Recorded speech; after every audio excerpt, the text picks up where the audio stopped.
Hi friends, welcome to my channel Shantisri recipe studio. ఈ వీడియోలో నేను మీకు ముస్లిం భోజనాల స్పెషల్ చికెన్ దమ్ బిర్యానీ చూపించబోతున్నానండి. ఇది రెగ్యులర్ దమ్ బిర్యానీస్ కన్నా చాలా టేస్టీగా ఉంటుంది, చాలా డిఫరెంట్గా కూడా ఉంటుంది. ఈ ఇంట్రెస్టింగ్ చికెన్ దమ్ బిర్యానీని ఎలా ప్రిపేర్ చేసుకోవాలో మనం ఈ వీడియోలో చూసేద్దాం పదండి.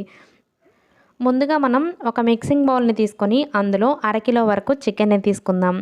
అరకిలో చికెన్ కోసం మనం ముందుగా ఫ్రెష్గా ప్రిపేర్ చేసి పెట్టిన అల్లం వెల్లుల్లి పచ్చిమిర్చి పేస్ట్ని ఒక 2 టేబుల్ స్పూన్లు యాడ్ చేసుకుందాం. మిగిలిన పేస్ట్ని అలా పక్కన ఉంచుకుందాం, మనం తర్వాత ఉపయోగించుకోవచ్చండి దాన్ని. ఇందులోనే 1 టీ స్పూన్ వరకు ఉప్పుని యాడ్ చేద్దాం. ఉప్పుని యాడ్ చేసి ఇందులో ఒక అరచెక్క నిమ్మరసంని తీసుకుందాం. అరచెక్క నిమ్మరసంని తీసుకొని ఇందులోనే కారంని కూడా యాడ్ చేద్దాం. 1 స్పూన్ అయితే కారం సరిపోతుందండి, మీరు మీ రుచికి సరిపడా యాడ్ చేసుకోండి. ఇందులో 1/2 స్పూన్ వరకు గరం మసాలా పొడి, 1 స్పూన్ వరకు జీలకర్ర పొడిని యాడ్ చేసుకుందాం. ఇందులోనే 1/2 స్పూన్ వరకు పసుపు, ఒక 150 గ్రామ్స్ వరకు పెరుగుని యాడ్ చేద్దాం. పెరుగును కూడా యాడ్ చేసిన తర్వాత ఫ్రైడ్ ఆనియన్స్ అండి, మనం అరకిలో చికెన్ని తీసుకున్నాం కదా, కనీసం ఒక 200 గ్రామ్స్ నుంచి 300 గ్రామ్స్ వరకు ఫ్రైడ్ ఆనియన్స్ని యాడ్ చేయాలి. యాడ్ చేసిన తర్వాత ఆరెంజ్ ఫుడ్ కలర్ ఆప్షనల్ అండి, ఫుడ్ కలర్ని యాడ్ చేసుకొని ఆ తర్వాత కొత్తిమీరని యాడ్ చేసుకుందాం, పుదీనాని కూడా యాడ్ చేసుకుందాం. ఇప్పుడు హోల్ గరం మసాలా, ఒక స్టార్ అనాచి, అలాగే 1 ఇంచ్ వరకు దాల్చిన చెక్క, 3 యాలకులు, ఒక 3-4 లవంగాలు, 3-4 మిరియాలు, 1 స్పూన్ వరకు షాజీరాని యాడ్ చేసుకొని ఇందులోనే ఒక బిర్యానీ ఆకును కూడా యాడ్ చేద్దాం.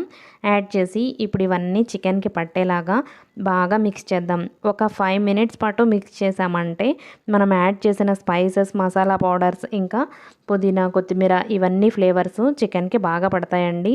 ఇలా మిక్స్ చేసిన తర్వాత మనం కనీసం 1.5 నుంచి 2 గంటల పాటు నానబెట్టుకోవాలండి, మ్యారినేట్ చేసుకోవాలి. ఇలా మనం నైట్ మ్యారినేట్ చేసేట్లయితే ఇలా అంతా మిక్స్ చేసి ఓవర్ నైట్ మ్యారినేట్ చేసేట్లయితే ఫ్రిడ్జ్లో పెట్టేసుకోవాలి. ఇలా మిక్స్ చేసి ఫ్రిడ్జ్లో పెట్టుకొని నెక్స్ట్ డే మనం ప్రిపేర్ చేసుకోవచ్చు. ఇప్పుడు మనం ఒక ప్యాన్ కానీ పాత్రను కానీ తీసుకొని అందులో ఒక 3 టేబుల్ స్పూన్ల వరకు ఆయిల్ని యాడ్ చేయాలి. ఆయిల్ని యాడ్ చేసిన తర్వాత 2 గంటల పాటు మ్యారినేట్ చేసుకున్న చికెన్ని ఇందులోకి యాడ్ చేయాలి.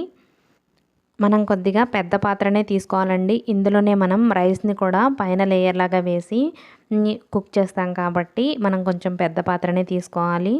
మనం యాడ్ చేసిన చికెన్ని ఆయిల్లో మిక్స్ అయ్యేలాగా బాగా మిక్స్ చేసుకోవాలి. ఒక 3 to 5 మినిట్స్ పాటు మిక్స్ చేసుకోవాలి. లో ఫ్లేమ్లోనే ఉడికించుకోవాలండి చికెన్ని.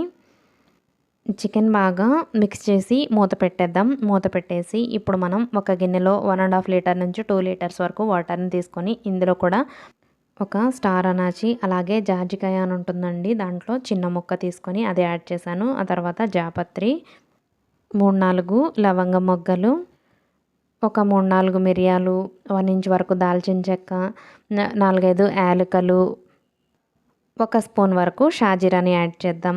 షాజీరాని కూడా యాడ్ చేసిన తర్వాత ఇందులో మనం అల్లం వెల్లుల్లి పచ్చిమిర్చి ముద్ద కొద్దిగా ఉంది కదండి, అది 1 స్పూన్ వరకు యాడ్ చేసుకుందాం. యాడ్ చేసుకొని దీంట్లోనే ఒక అరచెక్క వరకు నిమ్మరసంని పిండుకుందాం. పిండుకొని ఇందులో రుచికి సరిపడా ఉప్పుని యాడ్ చేసుకుందాం.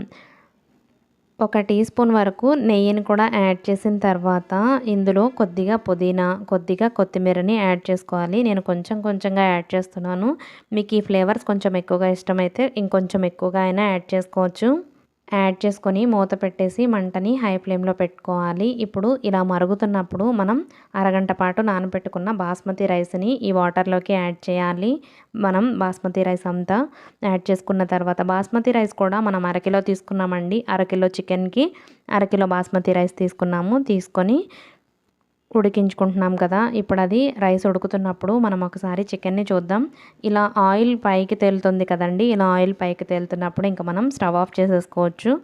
స్టవ్ ఆఫ్ చేసుకొని ఇందులో మనం 70 నుంచి 80% వరకు కుక్ అయిన బాస్మతి రైస్ని ఫస్ట్ లేయర్గా యాడ్ చేసుకుందాం. ఇలా వాటర్ అంతా డ్రైన్ అయిపోయేలాగా తీసుకొని ఈ చికెన్ పైకి ఫస్ట్ లేయర్గా యాడ్ చేసుకుందామండి బాస్మతి రైస్ని.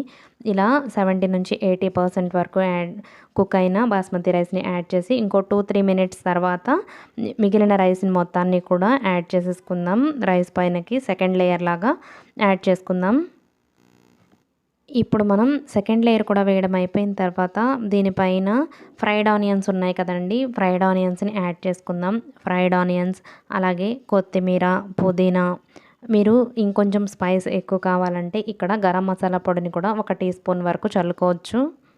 అలాగే ఒక హాఫ్ టీ స్పూన్ వరకు ఆరెంజ్ ఫుడ్ కలర్ అనేది ఆప్షనల్ అండి. మనకి బిర్యానీ కలర్ఫుల్గా కనిపించడం కోసమే మనం ఆరెంజ్ ఫుడ్ కలర్ని యూజ్ చేస్తున్నాం.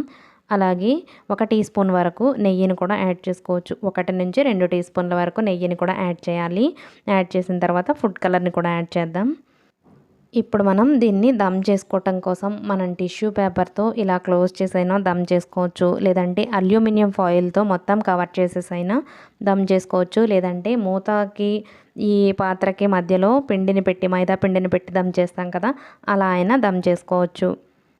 టిష్యూ పేపర్తో దమ్ చేసేట్లయితే దీనిపైన కొద్దిగా వాటర్ చిలకరించామంటే ఏమాత్రం దమ్ అనేది బయటికి పోకుండా ఉంటుంది. అల్యూమినియం ఫాయిల్ పేపర్తో దమ్ చేసేట్లయితే అది ఆ ప్రాసెస్ నేను హైదరాబాదీ దమ్ బిర్యానీ దాంట్లో చూపించానండి, ఒకసారి చెక్ చేయండి. ఇప్పుడు దీన్ని మనం 3 to 4 మినిట్స్ పాటు హై ఫ్లేమ్లో, అలాగే ఒక 7 మినిట్స్ పాటు లో ఫ్లేమ్లో దమ్ చేసుకొని ఒక 10 to 20 మినిట్స్ పాటు అలా మూత పెట్టి ఉంచేయాలండి. ఆ తర్వాత మనం మూత ఓపెన్ చేసి చూస్తే ఇలా చక్కగా రెడీ అయి ఉంటుంది. మన ముస్లిం భోజనాల స్పెషల్ దమ్ బిర్యానీ రెడీ అయిపోయిందండి. ఇంకా సర్వ్ చేసుకోవడమే. ఒకసారి అడుగు నుంచి పై వరకు మిక్స్ చేసుకొని మనం సర్వ్ చేసుకున్నామంటే అసలు సైడ్ డిష్ కూడా ఏం అవసరం లేదండి, ఇలా డైరెక్ట్గా తినేయచ్చు. అంత బాగుంటుంది ఈ దమ్ బిర్యానీ. మనకి చాలా టేస్టీగా వస్తుంది. పర్ఫెక్ట్గా మనం చెప్పిన కొలతలతో మీరు చేశారంటే మీకైతే కరెక్ట్గా వస్తుందండి. ముక్క కూడా చక్కగా ఉడికింది. ఎంతో టేస్టీగా ఉండే ఈ ముస్లిం భోజనాల స్పెషల్ చికెన్ దమ్ బిర్యానీని మీరు కూడా మీ ఇంట్లో ప్రిపేర్ చేసుకొని మీకు ఎలా వచ్చిందో నాకు కింద కామెంట్ సెక్షన్లో చెప్పండి. అలాగే ఇలాంటి ఇంట్రెస్టింగ్ రెసిపీస్ కోసం మా ఛానల్ని సబ్స్క్రైబ్ చేసుకోండి. Thanks for watching.